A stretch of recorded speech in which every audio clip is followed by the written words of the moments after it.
tahu nama bapak itu siapa, terus pemilik peternakan lebah ya namanya apa gitu?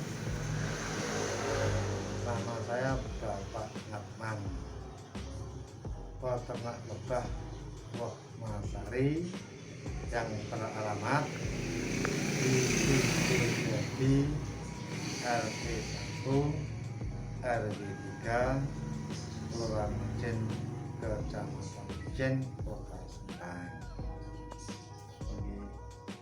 Kalau boleh tahu Pak, mulai beternak lebah ini sejak kapan gitu? Ya, saya awal mulai beternak lebah awalnya ada dari seorang honorer atau seorang guru honorer sebagai guru honorer. Sudah lama tidak diangkat menjadi PGRI.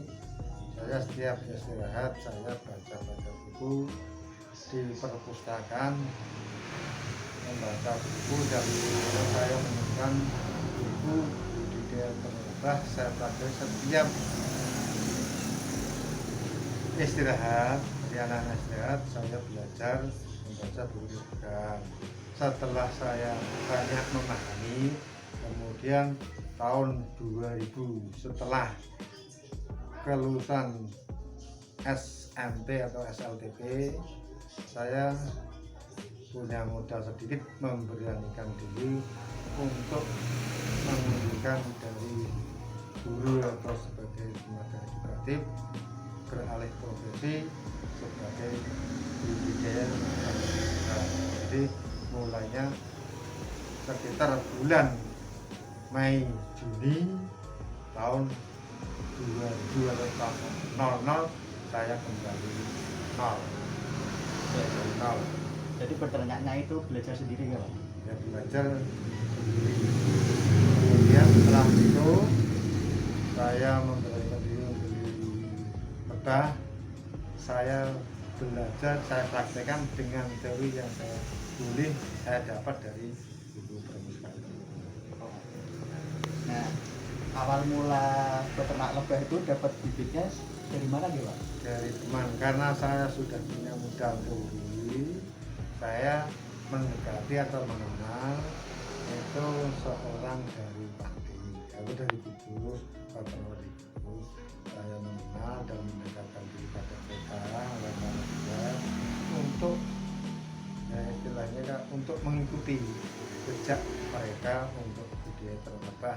Yang saya pelajari adalah bibit atau bahasa sendiri yang saya beli, sehingga misalnya saya itu memberitahu caranya seperti yang untuk belajar, yang jadi misalnya yang jadi korban adalah lebah saya sebutkan lebah. Nah, waktu awal-awal itu sampai sekarang ini jenis lebahnya itu apa aja, terus itu tuh ganti-ganti nggak Pak? Jenis lebahnya hanya jenis lebah Melipilla, itu tidak ganti-ganti, hanya regenerasi.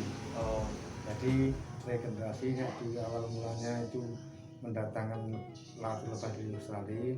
Setelah saya pelajari cara penetasan latu lebah itu bisa dan berhasil, terus berikutnya kita tidak beli latu lebah, itu hanya menetaskan sendiri dengan lebah yang saya punya.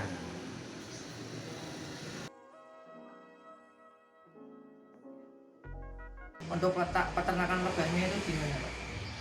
Untuk letak peternakan lebah, karena lebah itu makan minumnya itu adalah nektar dari bunga, makanannya dari bunga atau nektar dari bunga, maka ternak lebah posisinya di mana itu tempatnya berbeda-beda atau pindah-pindah. Di mana ada bunga, disitulah saya tempatkan lebah saya.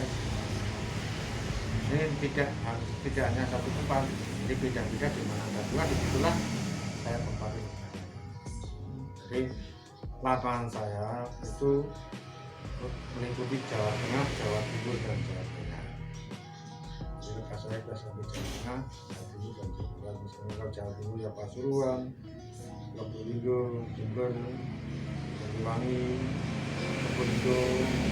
Jawa Tengah ya hampir seluruh dari kiri Pratimantoro, dari Kidul sampai sampai Baron, Wonosobo, Parahan, Temanggung, Purworejo, Boyolali, Ngampel, Karanggede, Wonosegoro, Ranggen, Kudus, Pati, Jeporo dan seterusnya.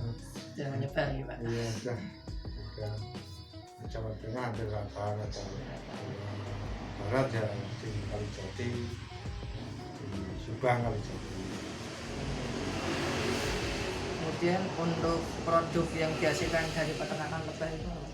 Ya, produk yang saya hasilkan dari peternakan saya adalah yang pertama madu, kemudian yang kedua royal jelly, dan yang ketiga adalah bawang.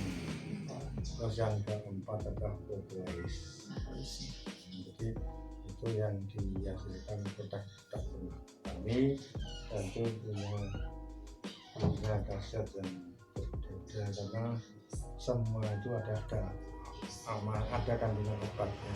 Nah, lebah itu tercantum dalam surat An-Nahl 183 kalau tidak salah. Jadi di sana terdapat berbagai macam obat untuk penyembuhan. Jadi yang saya hasilkan adalah propolis, ada brosili, ada madu, dan Orang. Kemudian dalam peternak lebah ini memiliki kendala apa Pak? jadi gejala. Ya, ada kendala dalam peternak lebah. Ya, kendalanya itu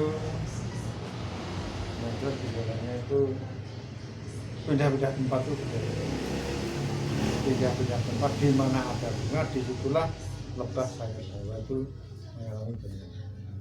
Satu, transportasinya tidak besar.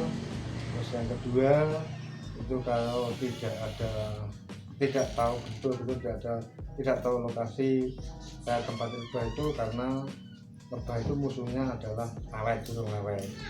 Sehingga kalau kita tidak tahu di mana yang saya tempati itu ada burung awet, kan kita misalnya lokasi baru ada burung awet ya itu 1 hari 2 hari paling lama itu 1 minggu sudah pindah lagi, karena di mana-mana banyak peternak lawet. Jadi kita harus waspada, itu dalam besar pekerja itu kalau dimakan lawet tetap ada. Oh iya, jadi predatornya itu belum walet dulu. Lawet. Yang pertama adalah itu. Terus yang kedua itu musim tidak menentu itu adalah juga kendala bagi peternak, karena dengan musim yang tidak menentu, kemudian produk ekstrak bunga itu juga tidak menentu, sehingga kita juga mengalami, karena nektar bunga itu kalau kena hujan hilang, berarti mengalami kendala banyak, jadi musim yang tidak menentu. Yang efektif jadi musim kemarau ya. Ya, musimnya kalau dulu musim itu 6 bulan musim penghujan, 6 bulan musim kemarau. Tapi sekarang tidak menentu. Nah, dulu misalnya dari Januari sampai bulan 6 Juni itu hujan, musim penghujan. Terus bulan Juli sampai Desember musim kemarau. Sekarang itu tidak menentu. Kadang bulan 5 sudah mulai kemarau, kadang bulan 4 mulai kemarau, terus bulan 11 sudah banyak hujan. Itu kendala bagi para peternak. Bahkan mungkin ada pernah juga tahun 2010 itu hampir 2 tahun tuh nggak ada musim kemarau. Ya, maka tahun 2010 itu banyak peternak lebah yang meninggal karena musim tidak menentu. Musim dan itu tempatnya jauh-jauh, terus kemudian ada banyak peternak di Mawet. Terima kasih Pak atas waktunya pada wawancara. Kemudian kami akan melihat beberapa produk dari peternakan ini yang saya. Terima kasih.